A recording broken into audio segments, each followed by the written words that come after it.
오늘 우리에게 주시는 생명의 말씀은 에베소서 6장 18절에서 19절까지입니다. 모든 기도와 간구를 하되 항상 성령 안에서 기도하고 이를 위하여 깨어 구하기를 항상 힘쓰며 여러 성도를 위하여 구하라. 또 나를 위하여 구할 것은 내게 말씀을 주사 나로 입을 열어 복음의 비밀을 담대히 알리게 하옵소서 할 것이니.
네, 할렐루야.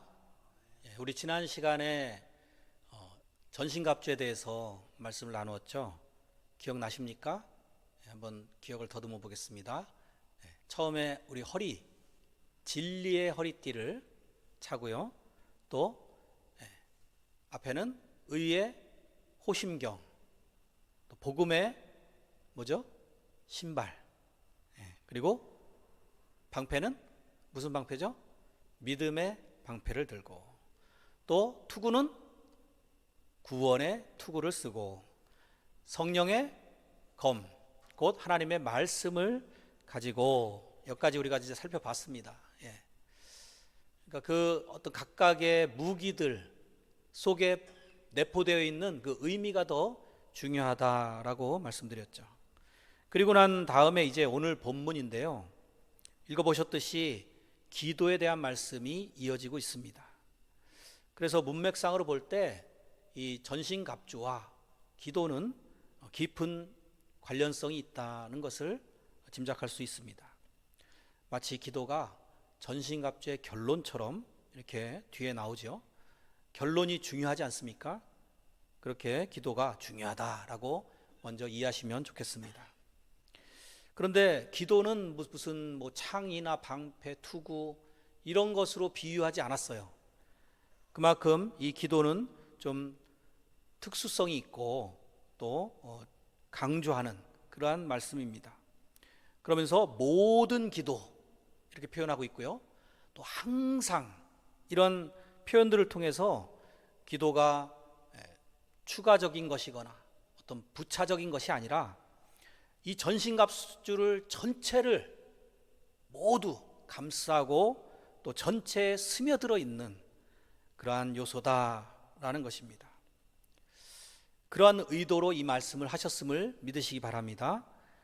그래서 우리가 전신갑주를 입기 전부터 기도를 해야 되는 거예요. 사실은 기도가 전체에 다 녹여져 있으니까 전신갑주를 입기 전에 마음의 준비 자세가 기도죠.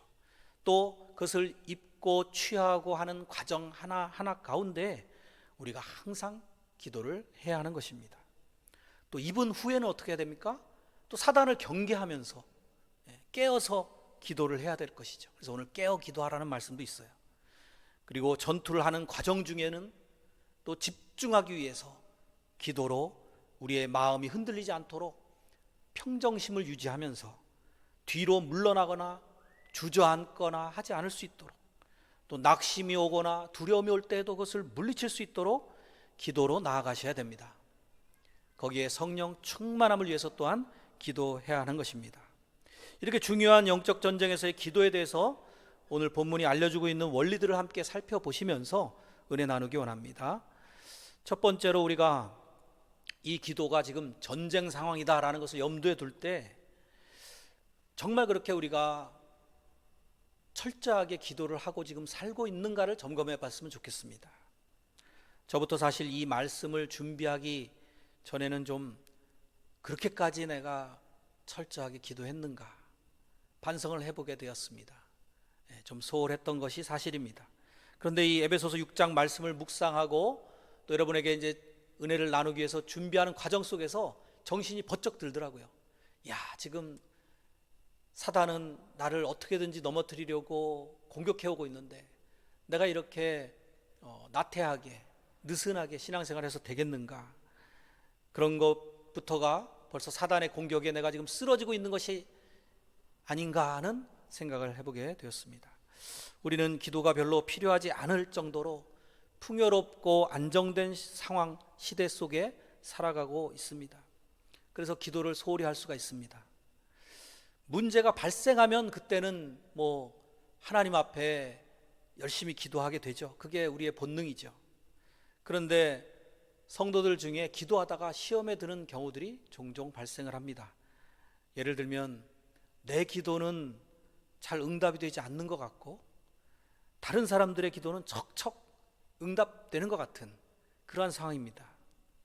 그럴 때 내가 뭔가 믿음이 좀 부족한가? 내가 뭔가 하나님 앞에 잘못을 했는가? 아니면 하나님이 나를 사랑하시지 않는 것은 아닌가? 심지어 하나님의 이 기도에 대해서 응답해 주신다는 말씀들이 다 허무맹랑한 가짜는 아닌가까지 시험이 우리를 쓰러뜨릴 수가 있다는 겁니다. 그런데 우리가 한 가지 주의할 것은 우리가 기도하는 것은 그 목적이 하나님으로부터 무언가를 얻어내고자 하는, 그래서 내 뜻에 하나님의 뜻을 굴복시키려는 이게 아니라 하나님의 뜻은 언제나 옳으시니까 나보다 훨씬 더 많은 것을 알고 계시고 보고 계시기 때문에 하나님이 그 뜻하신 바를 우리가 알게 되고 그 뜻에 우리를 굴복시키려는 자세로 그러한 목적으로 기도를 해야 한다는 것입니다. 하나님의 뜻을 발견하기 위해서 기도로 나아가시고 또 하나님의 뜻이 옳기 때문에 내 뜻과 어긋날 때 내 뜻을 온전히 복종하기 위해서 하나님께 기도로 나아가시는 저와 여러분 됩시다. 예수님의 결론도 그랬죠. 내 뜻대로 마시고 아버지의 원대로 되기를 원합니다. 이렇게 결론을 내리지 않았습니까? 그렇다고 해서 여러분들이 구구절절 하나님께 아뢰지 말라 이런 것은 아닙니다. 하나님은 우리가 하나님께 아뢰기를 바라고 계시다는 것을 성경 전체를 또 보면은 알 수가 있습니다. 그런데 때로 그것이 우리에게 손해가 되기 때문에 응답하지 않으실 때가 있다는 거예요. 그래서 무응답도 응답이에요. 무응답의 응답. 어린 자녀가 칼이 갖고 싶다고 하면은 칼을 주는 것이 응답일까요? 아니죠. 안 주는 게 응답이죠. 전에 뉴스를 보니까 미국의 어떤 아빠가 자식이 운전하고 싶다고 하니까 9살 정도 된 그런 어린 아이에게 운전을 가르쳐 준 거예요. 그랬더니 아빠 몰래 차를 끌고 시내로 나가가지고 질주해가지고 다행히 아주 큰 사고는 나지 않았다고 하는데 깜짝 놀란 그러한 일이 있었습니다. 이렇게 우리에게 필요한 것을 가장 잘 아시는 하나님께서 때로는 응답해 주지 않으시는 것이 응답인 것입니다. 사도 바울의 기도에도 그랬죠. 바울의 가시라고 하는 질병이 있었기 때문에 이것을 없애달라고 간절히 기도했지만 하나님께서는 내 은혜가 내게 족하다 하면서 응답하지 않으셨어요. 그 이유가 뭡니까? 사도 바울이 여러 면에서 교만하기가 쉬운 인물이잖아요. 잘난 그러한 사람이었어요. 그렇기 때문에 늘 자고하지 않을 수 있도록 하나님께서 그에게 경계로서 이렇게 은혜를 베푸신 것이다 라고 이해하시면 됩니다. 때로는 너무 이렇게 잘 나가고 모든 일들이 잘 형통한 것 같고 그것이 오히려 우리에게 독이 될 수 있다는 사실이에요. 제가 이제 유튜브를 보다 보니까 이찬수 목사님, 분당우리교회 그 아주 큰 교회 목사님 있잖아요. 그분이 설교하시는 걸 잠깐 들었어요. 그러니까 그분이 그런 얘기를 하시더라고요. 그 아버지께서 목사님이셨대요. 근데 교회 이제 그렇게 큰 교회는 아니었는데 분란이 있고 그래서 아버지가 기도원으로 이제 되게 성품이 온화하셔가지고 막 그 성도들을 훈계하지는 못하시고 꾸짖지 못하시고 그냥 기도원에 가서 혼자서 소가리를 많이 하셨나 봐요. 그리고 막 40일간 금식 기도를 하셨대요. 이 문제를 놓고 하나님 해결해 주시옵소서. 그러다가 돌아가셨대요. 금식 기도하다가 그만 몸이 쇠약해지셔가지고 돌아가신 거예요. 그러니까 이게 뭔가 정말 그 이찬수 목사님은 청천벽력 같은 일이었겠죠.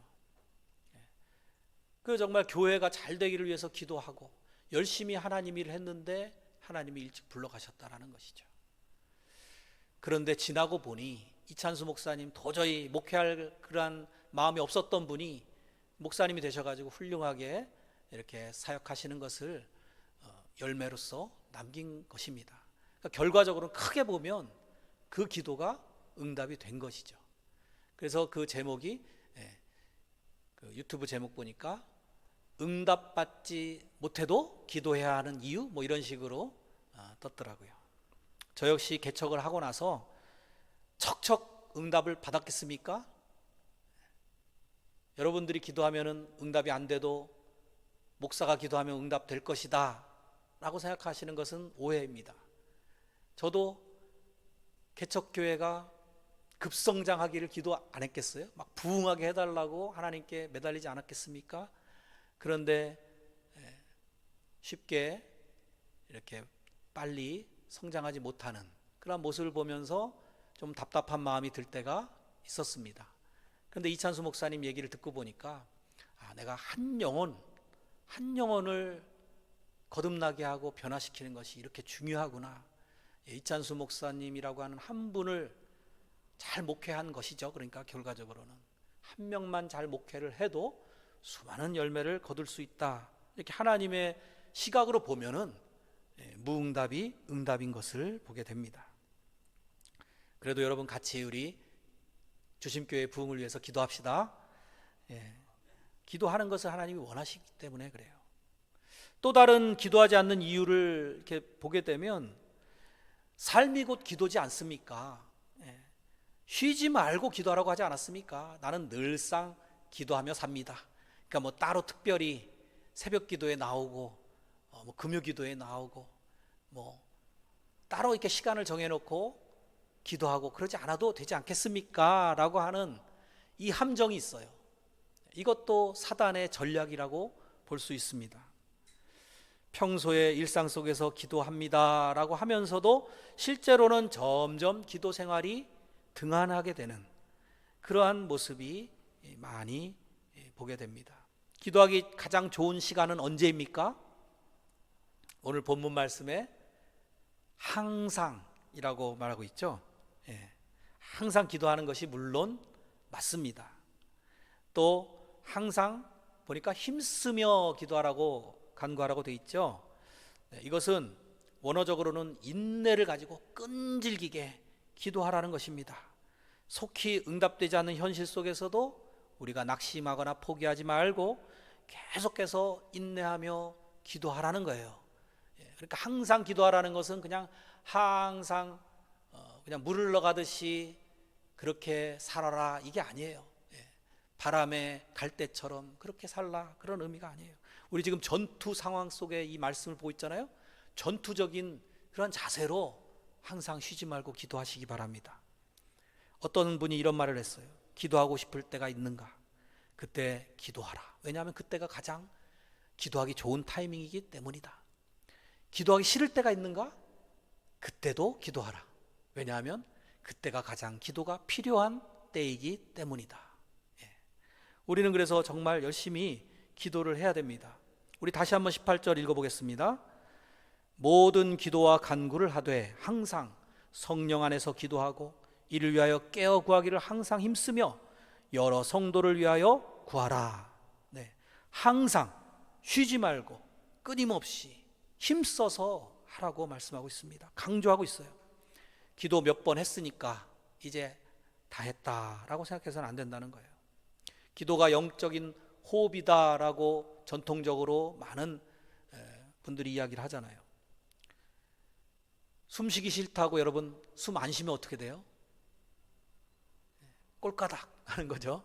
네. 그와 마찬가지로 기도는 늘상 해야 된다라는 거죠. 한번 숨을 멈추고 얼마까지 참을 수 있는가 테스트해 보십시오. 그런데 왜 기도는 그만큼 자주 하지 않습니까?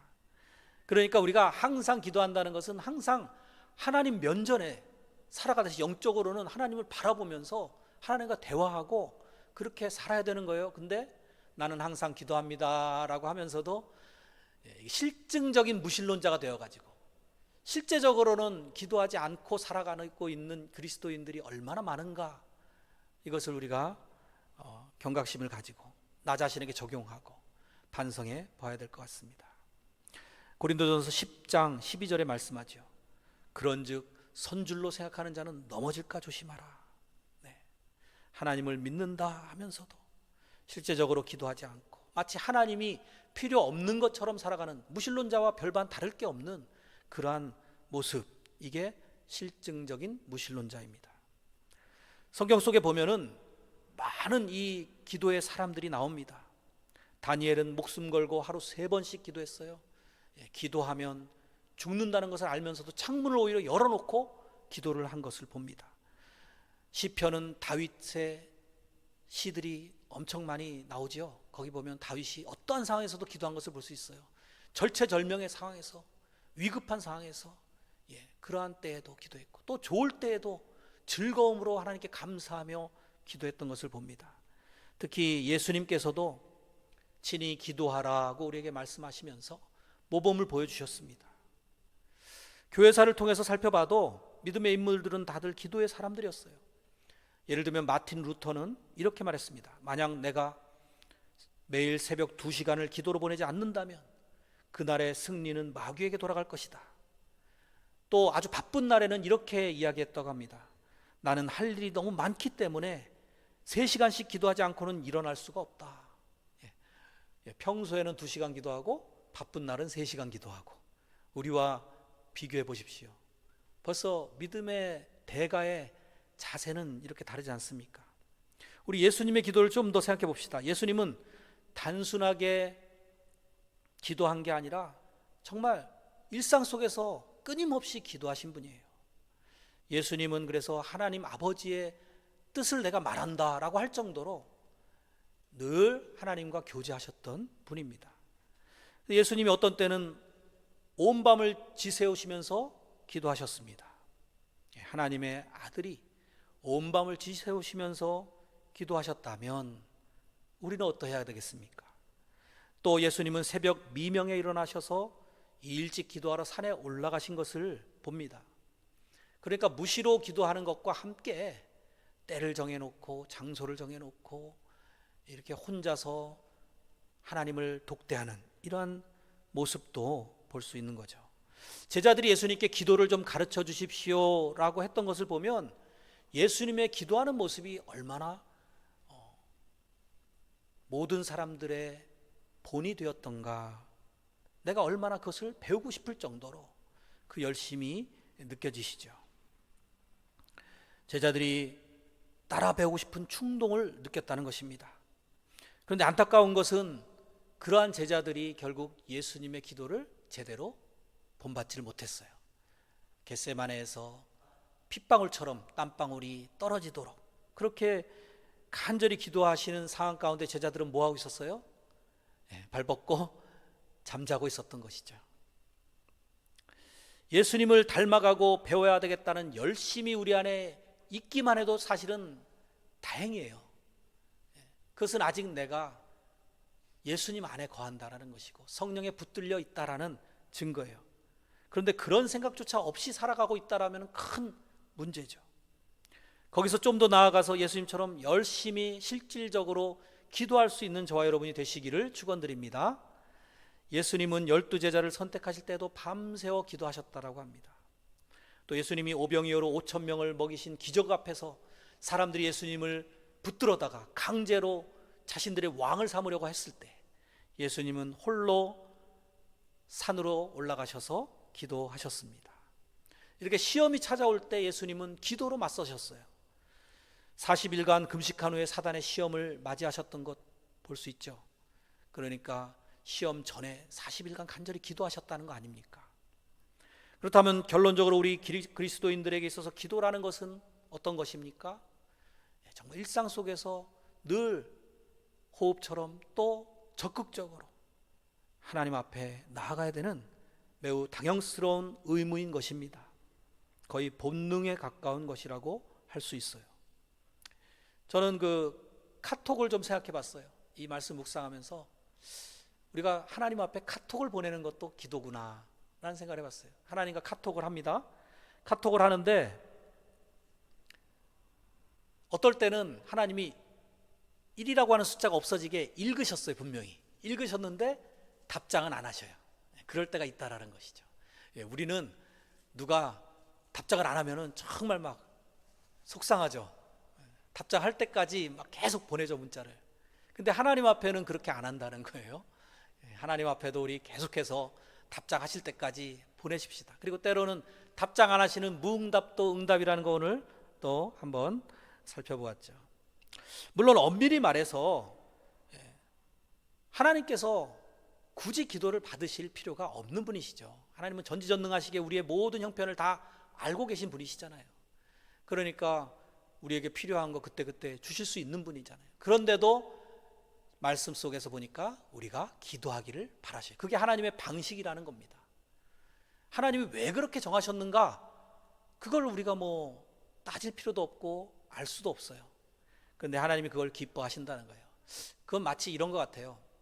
우리를 그만큼 하나님의 상대방으로서, 자녀로서 존중을 해주고 대접을 해주시는 거라고 볼 수 있습니다. 우리가 아무것도 아니다라고 생각하신다면 하나님이 굳이 우리의 말을 듣고자 하시지 않을 거잖아요. 그만큼 우리는 기도라고 하는 것이 하나님의 자녀의 특권이다라는 것을 명심하시기 바랍니다. 하나님은 또한 인격적인 분이세요. 그래서 우리가 기계적으로 대할 게 아니에요. 하나님이 무슨 기계적으로 내가 A를 주십시오 하면 딱 A를 주는 그러한 분이 아니라는 거죠.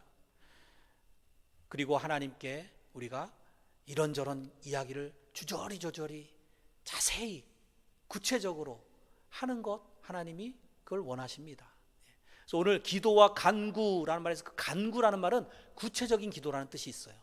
그러니까 우리가 간구를 왜 할까? 왜 기도를 하고 또 간구를 해야 됩니까? 그 간구 속에는 구체적으로 이렇게 해주십시오 하는 기도를 하라는 거예요. 그걸 굉장히 듣기 원하십니다.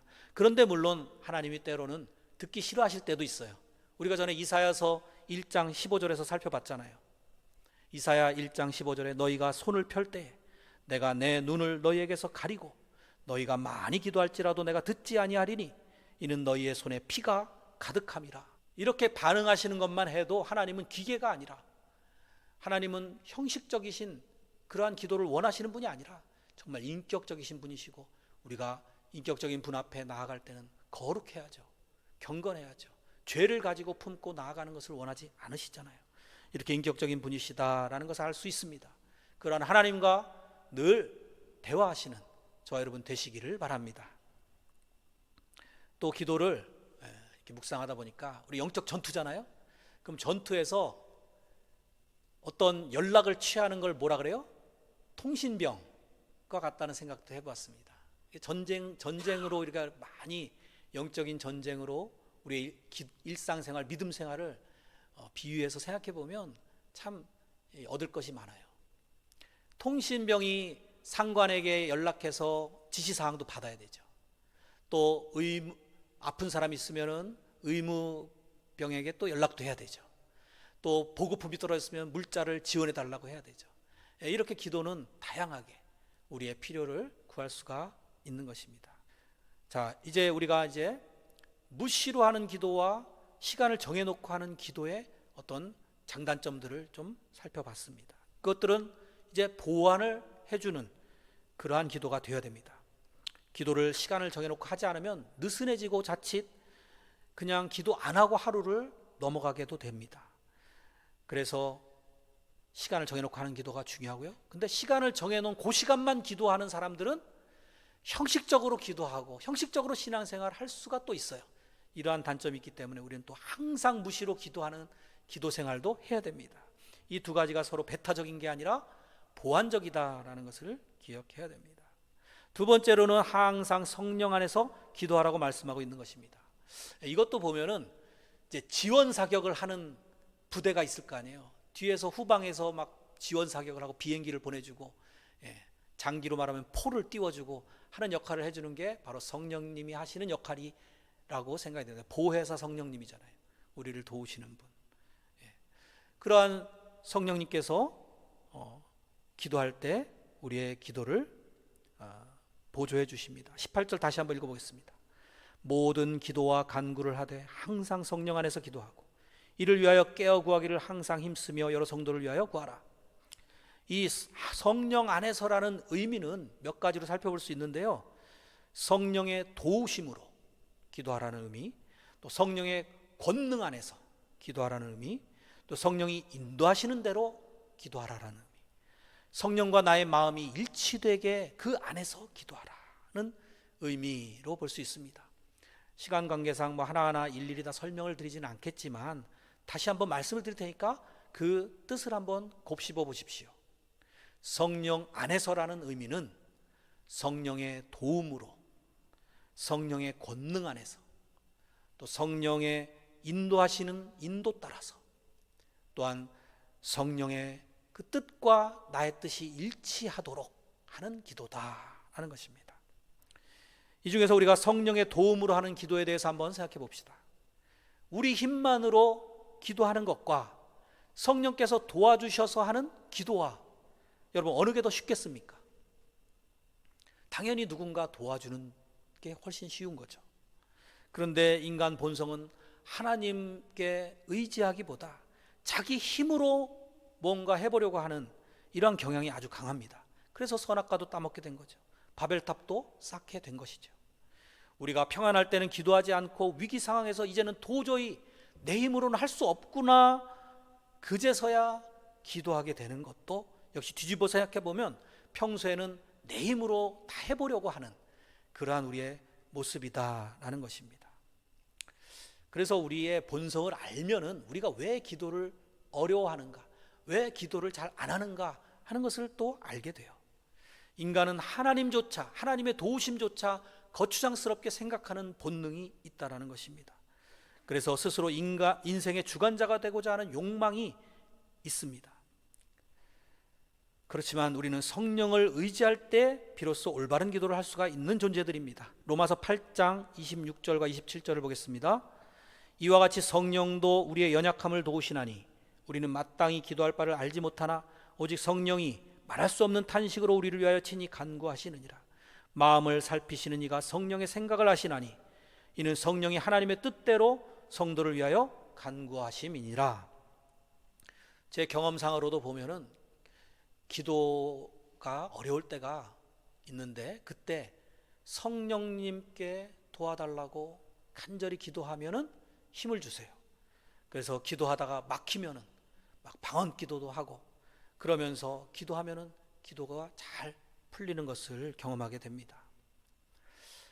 성령 안에서 기도하게 되면 기도할 게 자꾸만 생각이 나서 무궁무진하게 떠오릅니다. 또 회개 기도할 때에도 하나님이 떠오르게 해주시면 옛날에 정말 어린아이 시절에 기억도 안 날 만한 때에 저지른 잘못까지 다 생각나게 하시는 것을 경험하게 됩니다. 그래서 우리가 기도하다가 내 힘만으로 하려고 하지 마시고 늘 성령님께 도우심을 구하시면서 기도할 내용까지 다 생각나게 해 주시옵소서 하면서 기도하시기 바랍니다. 그리고 하나님의 뜻이 도대체 무엇인가 물으시면서 그것을 깨닫게 해달라고 또 성령님을 의지하며 기도하시는 것입니다. 특별히 이 방언에 대해서 얘기 나왔는데요. 고린도전서 12장과 14장까지 살펴보시면은 사도 바울이 은사에 대해서 잘 설명을 해주고 계십니다. 여기에 대해서는 많은 입장 차이들이 믿는 사람들 간에도 존재를 합니다. 그렇지만 그 입장 차이들에 대해서 이것이 뭐 그것만 가지고 방언에 대해서 이단이다라고 규정할 정도로 그렇게 서로 정죄하지는 않고 있습니다. 저는 방언에 대해서는 지지하는 입장 쪽에 서 있어요. 바울 사도가 말씀한 대로 모두가 이 은사를 받기를 저도 기도합니다. 다만 이것은 하나님께서 주시는 것이니까 각자에게 맞게 은사를 주시고 분량에 맞게 주시기 때문에 모두가 다를 수 있습니다. 그래서 나는 방언 받았는데 너는 방언 못 받았지 하면서 우리가 상대방을 깔보고 믿음의 어떤 우위에 있다고 으스대고 하는 것은 결코 하나님의 뜻이 아니라는 것을 알고 겸손해야 됩니다. 방언을 오히려 받은 사람들이 좀 부족해서 받은 게 아닌가 싶기도 해요.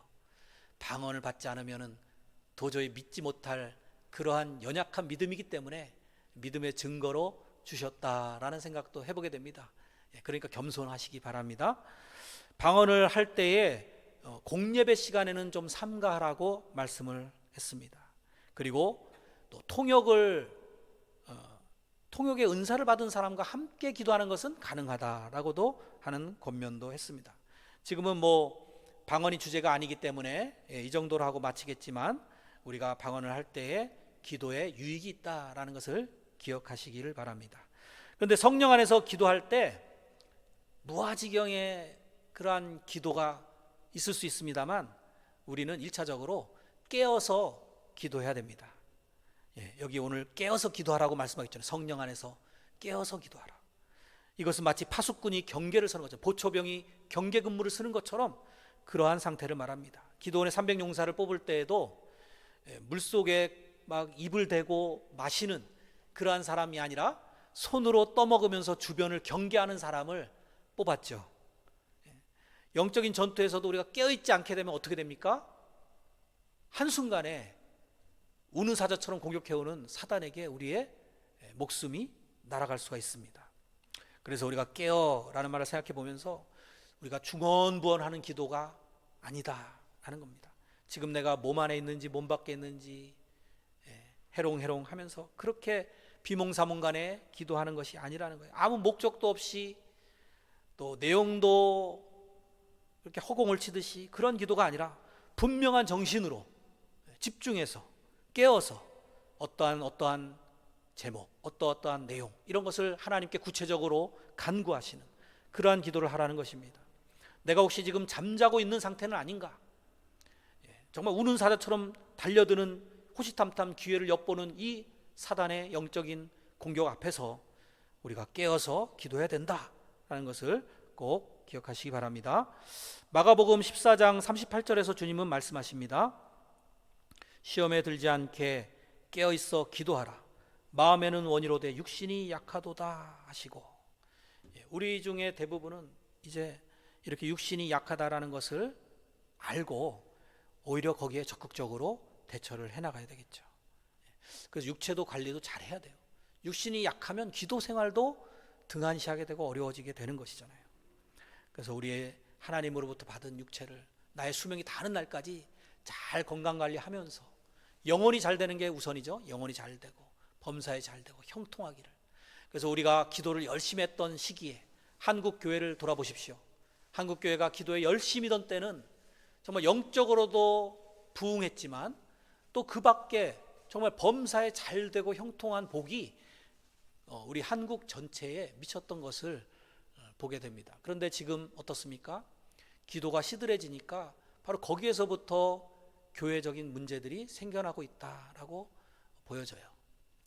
우리 다시 성령 안에서 깨어 힘써 기도하시는 이 기도를 회복하시는 우리 주심교회 성도님들 다 되시기를 축복합니다. 사단이 매우 지능적으로 영리하게 우리의 기도를 방해합니다. 우리 한번 이런 생각들을 하지 않았는지 돌아보세요. 너는 지금 할 일이 너무 많고 바쁘지 않니? 너의 마음은 지금 분주해. 그러니까 우리 이 마음, 분주한 마음을 좀 정리하고 바쁜 일들 먼저 처리 다 하고 그리고 기도하는 게 오히려 하나님 앞에 나아갈 때 더 좋지 않겠느냐, 그때 더 열심히 기도하면 되지 않느냐라는 마음 혹시 들지 않으셨었나요? 저도 가끔 그럴 때가 많이 있어요. 뭘 해야지, 기도해야지 하면서도 자꾸 다른 것들이 할 게 생각이 나요. 가만히 앉아서도 개척교회에 뭐 할 일이 그렇게 많겠느냐 싶은 분들도 계시겠지만 어제만 해도 저는 그 교회 간판이 이렇게 지나가는 덤프트럭이 교회 간판을 치고 갔나 봐요. 간판이 조금 삐뚤어진 거예요. 계속 그게 생각이 나니까 일이 안 잡혀요. 설교 준비가 안 돼요. 이런 것들도 사실은 물리쳐야 되는데. 그래서 어쨌든 사다리 놓고 올라가 가지고 바로 잡고 거기다 나사 몇 개 박아 놓고 이렇게 했어요. 개척교회도 할 일 많습니다. 개척교회라서 더 많은 것 같습니다. 예. 여러분들도 그렇지 않겠습니까? 일하시면서 집안일도 하시면서 또 바깥일 하시면서 얼마나 바쁩니까? 그러니까 아침에 기도하고 뭐하고 하는 것이 쫓길 수 있어요. 마음이 벌써 산란할 수 있어요. 하지만 그것이 사단의 전략이다라고 생각을 하시고 마틴 루터처럼 바쁠 때 더 기도한다는 그 자세를 가지시고 여러분 일상생활 속에서 꼭 일정 시간을 떼어서 하나님과 독대하는 그런 시간을 가지시기 바랍니다. 그것만이 사단의 공격의 전부가 아니에요. 하나님과 골방에서 기도를 할 때에도 그때도 계속해서 우리의 마음에 오만 가지 생각을 불러일으키면서 그러면서 우리의 기도를 방해하는 것이 사탄의 그러한 모습입니다. 그래서 에베소서 6장 12절에도 말씀했잖아요. 우리의 씨름은 혈과 육을 상대하는 것이 아니요 통치자들과 권세들과 이 어둠의 세상 주관자들과 하늘에 있는 악의 영들을 상대함이라. 세상의 소리를 줄일 때 성령님의 볼륨이 커진다라는 것도 알 수가 있습니다. 또 많은 사람들이 기도할 때 실수하는 것 중에 하나가 일방통행식으로 기도하고 마치는 경우가 있어요. 막 아래입니다. 전투로 치면은 막 따발총을 막 쏘고 속사포를 막 쏘고 나서 그리고 이제 목표물도 확인하지 않고 적군이 어떻게 됐는지 상황도 보지 않고 이제 마치고 그냥 가는 그러한 모습이에요. 이것도 안 됩니다.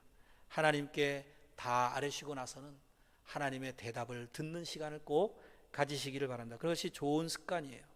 하나님의 소리에 귀 기울이는 시간을 꼭 가지시기 바라요.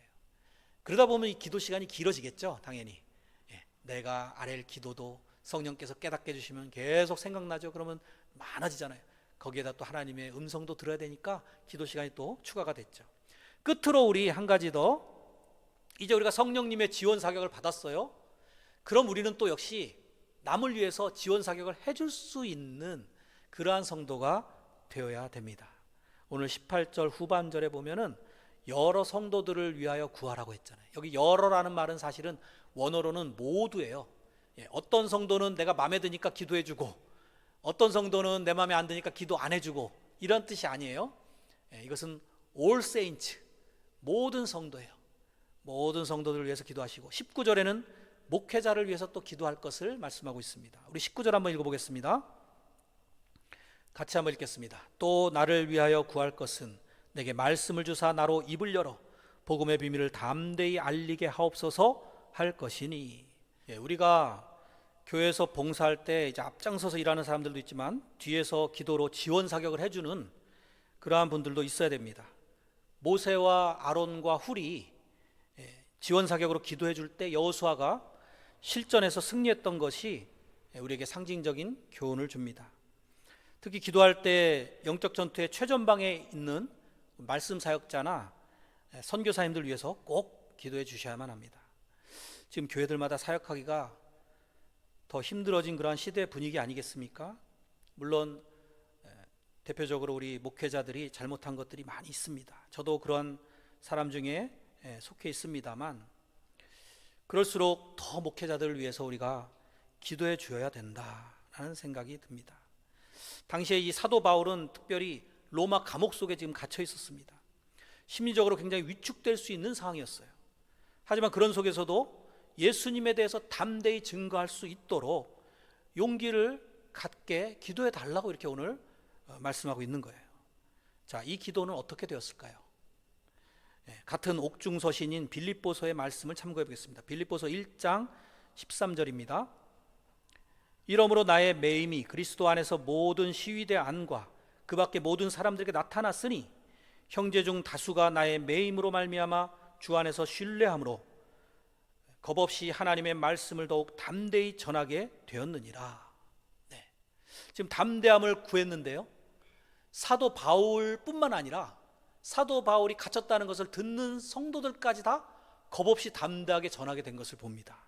자, 응답 받았죠. 받았는데 구하지 않은 것까지, 구한 것보다 훨씬 더 좋은 것으로 채워주시는 것을 또한 봅니다. 우리가 앞에 응답받지 않은 무응답의 응답에 대해서 다뤘지만 그것만 여러분들이 또 알면은 서운하실 수 있겠는데요, 이렇게 응답받는 기도가 있어요.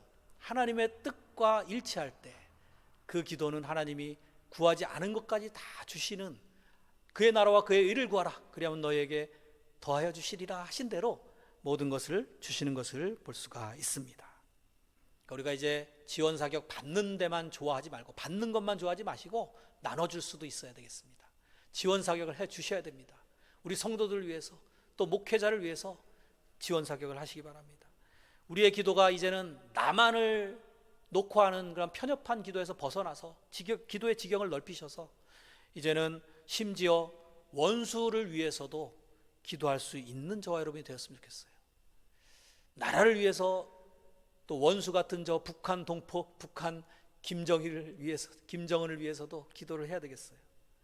그리고 열방을 위해서, 일본을 위해서, 또 지금 전쟁 상황이 심각한 저 러시아와 우크라이나 땅을 위해서도 기도해 주시고, 또 여러 가지 재난을 당한 이웃들, 그리고 재난을 당한 나라들, 고통받는 그러한 사람들을 위해서도 하루속히 평화와 안정을 되찾게 해 주시옵소서. 우리는 기도해야 됩니다. 아니 내가 뭔데, 내까짓 게 뭔데 그런 무슨 전 세계적인 기도를 품고 기도해? 아니에요. 하나님은 기도하기를 원하세요. 기도하라고 말씀하고 계십니다. 그 시편의 기도들도 보면은 굉장히 편협한 그러한 국수주의적인 기도가 아니라 온 세상을 놓고 열방을 향해서도 그들이 하나님의 품으로 돌아와서 그들이 복받고 그들이 형통하기를 기도했던 것을 봅니다. 말세이기 때문에 지금은 믿음을 지키기가 갈수록 어려워지는 시대를 우리가 살고 있습니다. 이러한 치열한 영적 전쟁터 속에서 우리가 믿음을 잘 지키기 위해서도 기도에 힘써야 됩니다. 또 성도들끼리 서로 지원 사격을 해줘야 됩니다. 우린 지체라고 했어요. 한 몸이라고 했어요. 몸 중에서도 어디가 아프면은 그 부위에는 우리가 백혈구 그러한 세포들이 가가지고 치료하려고 막 힘쓰잖아요. 그 마찬가지로 연약한 지체들이 있다라고 하면 그 부분을 더 열심히 적극적으로 기도해 줘야 되는 것입니다. 우리 신앙생활은 그래서 공동체로 하는 거예요. 혼자 하는 것이 아니에요. 우리가 이 주심 교회로 서로 묶어졌다라는 거, 이것은 큰 복이에요. 그래서 우리가 서로 기도해 줄 수가 있어야 됩니다. 교회에서는 앞장서서 일하는 사람도 있고 뒤에서 후원하는 사람, 돕는 사람들이 있어요. 마리아가 있고 마르다가 있어요. 또 앞장서서 하는 사람들 중에 우리 목회자가 있습니다. 목회자들 앞장서서 하는데 그냥 기도해 주지 않으면 뭐예요? 전쟁터에서 최일선에다 몰아놓고 혼자서 알아서 싸워라, 그러면서 그냥 죽든지 말든지 사지로 몰아놓는 것밖에 안 돼요. 선교사님들 나가서 지금 열심히 목숨 걸고 사역하고 계시는데 그분들 위해서 기도해 주지 않는다라는 것은 그야말로 사지로 우리가 그냥 몰아놓는 그러한 결과가 되고 마는 것입니다.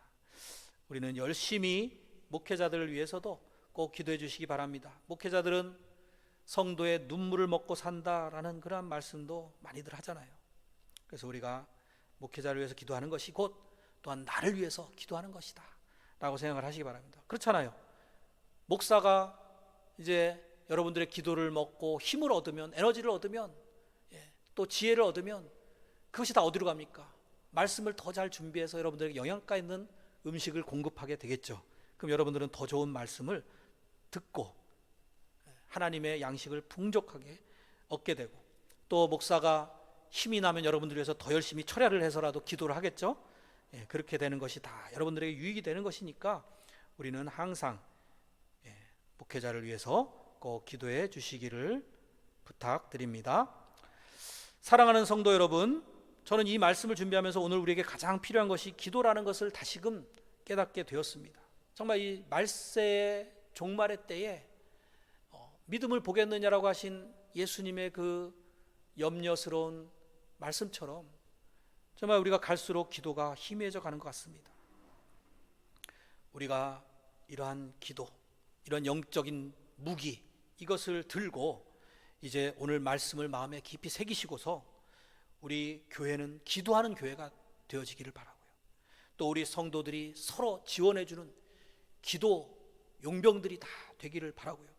또 성령께서 우리와 함께 해주시는 이 성령 안에서의 기도를 깊이 경험하시면서 이번 한 주간도 영적 전쟁터에서 늘 승리하시는, 깨어 있으시는, 항상 주님 앞에 기도하시는 저와 여러분들이 다 되시기를 예수님의 이름으로 간절히 축원드립니다.